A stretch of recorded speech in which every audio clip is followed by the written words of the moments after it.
This is KM Wyland, and you are listening to the 500th 22nd episode of the Helping Writers Become Authors podcast. This episode of Helping Writers Become Authors is brought to you in partnership with Podtone. If you're a podcaster who's struggling or unsure about your recording quality, or if you need help editing, mixing, or mastering your podcast, you can visit the team who works with me every week at podtone.com or drop them an email at info@podtone.com to get started today.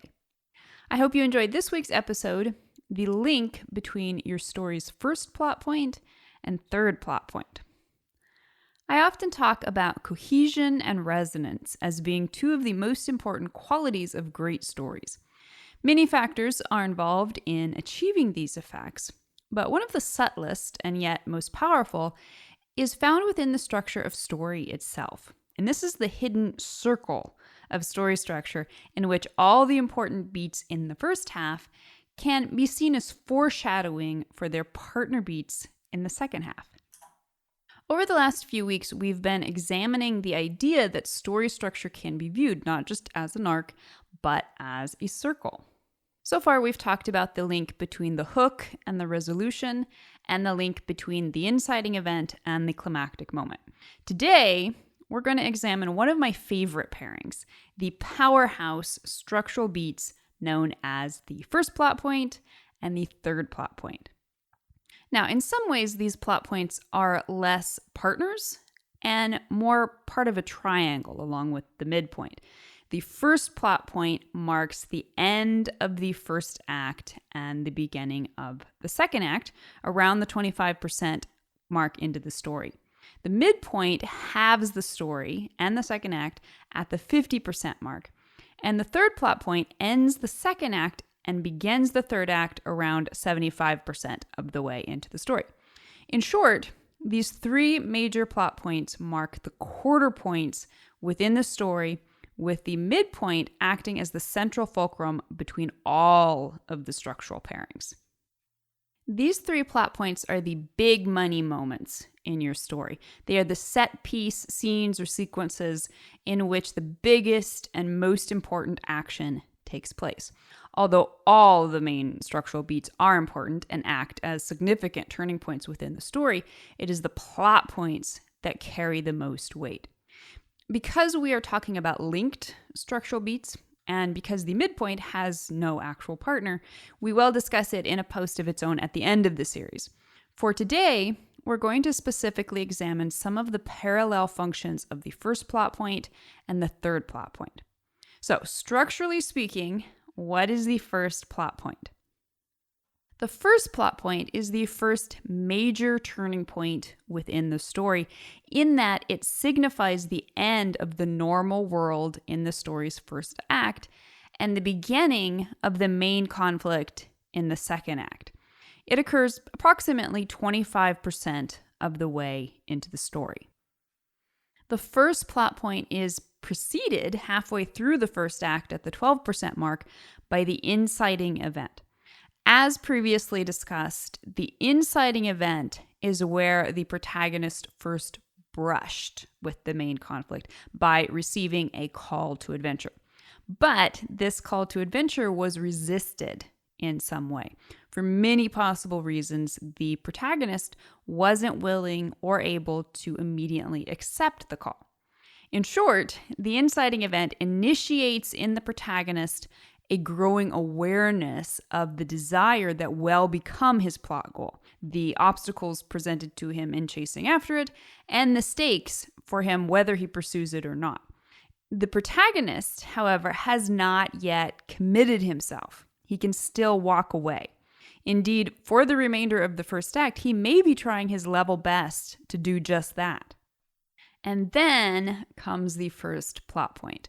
The first plot point is what Joseph Campbell called a threshold. More popularly, we often refer to it as a door of no return. It is an event that forever alters the protagonist's world.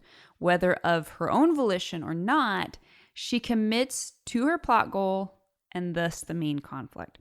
When she takes this step out of the normal world, perhaps literally and physically, or perhaps just symbolically, she is taking a step she will never be able to reverse.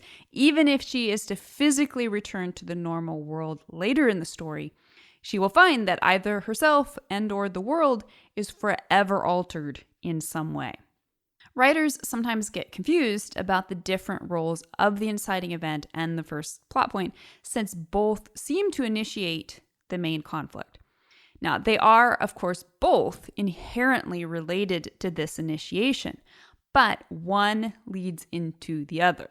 The best way to understand the difference is to think of the inciting event as setting up the irrevocability of the first plot point. Now, structurally speaking, what is the third plot point? So just as the first plot point begins the second act, the third plot point ends it and begins the third and final act. The third plot point should take place at approximately the 75% mark. It signifies a final major turning point, this time into the ultimate confrontation between the protagonist and the antagonistic force to decide the outcome of the conflict and whether or not the protagonist will gain his plot goal. Now, for clarity's sake, you'll want to note that many writing instructors refer to this as the second plot point, while giving the midpoint no other title. Either way, what is being referenced is this gateway to the third act at the 75% mark. The third plot point signifies a major raising of the stakes, usually by way of a low moment for the protagonist. The third plot point is often a defeat of some kind. Symbolically, it represents death with the opportunity for rebirth. Within the character arc, the third plot point is a dark night of the soul in which the character is asked to finally and fully confront the full consequences of the lie she believes, as well as the sacrifice she will have to make if she is to finally and fully embrace the thematic truth. Even within plot-centric stories, the symbolism inherent within the third plot point represents the protagonist's struggle to come to terms with his actions and losses in the second act, and to determine what he is willing to do to gain his plot goal in the third act. So you can think of the link between your story's first plot point and third plot point in a few different ways. First of all, we have the doors of no return. So although we often reference only the first plot point as a door of no return, the third plot point is a threshold as well. In many ways, the third plot point is simply a deepening, a further up and further in of the first plot point's departure from the normal world. But it is also a clear threshold of its own, specifically in its representation of death and rebirth. The third plot point is an entry point to not just physical transformation, as when the hero leaves his home on a quest, but personal transformation as well. The first plot point may take the protagonist to a new place, but the third plot point makes him into a new person. The first plot point engages the protagonist with the main conflict in a way he cannot disengage from. And the third plot point pushes him into a final confrontation, which he has no choice but to play out to its end. For example, in the Western 3:10 to Yuma, the first plot point sees protagonist Dan Evans leaving the normal world of his ranch on a dangerous mission to deliver outlaw Ben Wade to the train station in the town of Contention, from which Ben will be returned to the Yuma Penitentiary. Once Dan agrees to escort Ben, he can't take it back, both because of financial stakes and because of the danger represented by Ben and his outlaw gang. Third plot point then offers an even more dire threshold when Dan and Ben arrive in the new setting of Contention, only to discover it is a lethal trap, which Dan must fight his way through in order to get Ben to the train. The next link you can think about is the death-rebirth symbolism. The third plot point is traditionally thought of as symbolizing death and rebirth. But in fact, the first plot point represents this too. Sometimes the first plot point may feature death just as literally as the third plot point, since some sort of death, whether of a loved one or a former way of life, is often the catalyst that raises the stakes and propels the protagonist into stepping through that first threshold and into a commitment to the main conflict in the second act. For example, in Children of Men, the protagonist Theo's estranged wife is shot while escorting the girl Key to safety. This death of a loved one permanently engages Theo in the conflict, which he had previously resisted as he carries on his wife's mission. The third plot point doesn't feature a significant death, but it features the threat of death, both via Theo's scheduled execution and Key's kidnapping. And finally, we find another link in thematic pivots. The first plot point represents the protagonist's departure from the normal world. Thematically, the normal world might be thought of as the world where the lie worked. From here, although the protagonist will still try to live by this outdated life philosophy, the conflict will progressively force her to face a new reality. The midpoint will offer a moment of truth, and the third plot point will follow it up by mirroring the first plot point in another thematic pivot, this time into the world where only the truth works. If the protagonist can accept and integrate the new life philosophy via the third plot point's death and rebirth, she will triumph in the main conflict. For example, in Jane Eyre, the titular protagonist spends the first act in a world governed by her lie, which is that love and security can only be bought at the expense of one's free will and personal sovereignty. She then enters the second act, which takes place entirely at Thornfield Hall, where she is employed as governess by the mysterious man with whom she will fall hopelessly in love. There, she begins learning the truth about true love, but not until the third plot point forces her out of Thornfield Hall via her lover's lies about his previous marriage is she forced to fully claim her truth, that I have as much soul as you and full as much heart. Now, here are 3 questions you can ask to strengthen the link between your first plot point and your third plot point. Question number 1. How do the events of the first and third plot points create doors of no return that will forever change your protagonist? So the best plot points are plain in their irreversibility. They create turning points that are dramatic simply because they cannot be easily undone. So examine your first plot point for ways to create a definite threshold between your story's normal world and adventure world. Now, this does not necessarily mean the protagonist must leave one setting and enter another, but if he remains in the same setting in the second act, his relationship to that setting and the people in it should be dramatically changed in some way.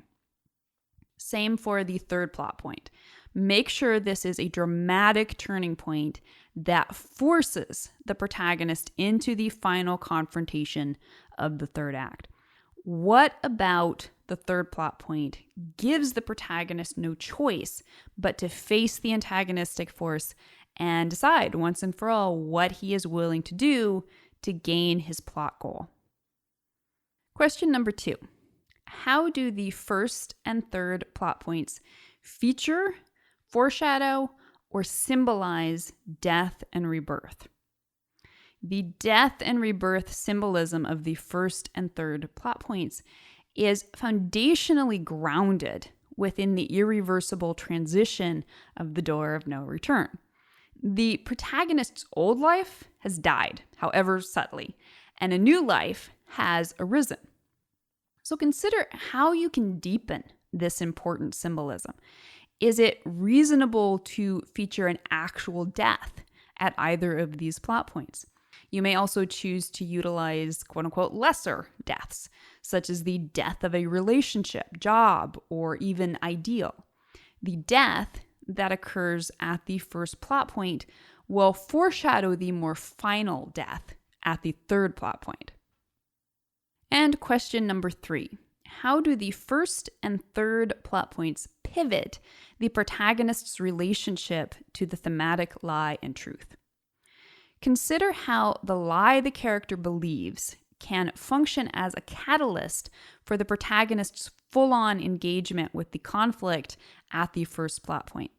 It could be that this is where something about the lie subtly proves itself ineffective. Or it could be that the protagonist chooses to engage with the main conflict in order to defend the validity of the lie. Likewise, how will the third plot point represent the death knell of the lie, either because the protagonist rejects it in exchange for the truth, because the world around her rejects it, or because she insists on holding on to it even though it has proven its ineffectiveness. So next week, we'll take a look at the important similarities that link the first pinch point and the second pinch point. In the meantime, I hope you'll stop by the site and chime in on this.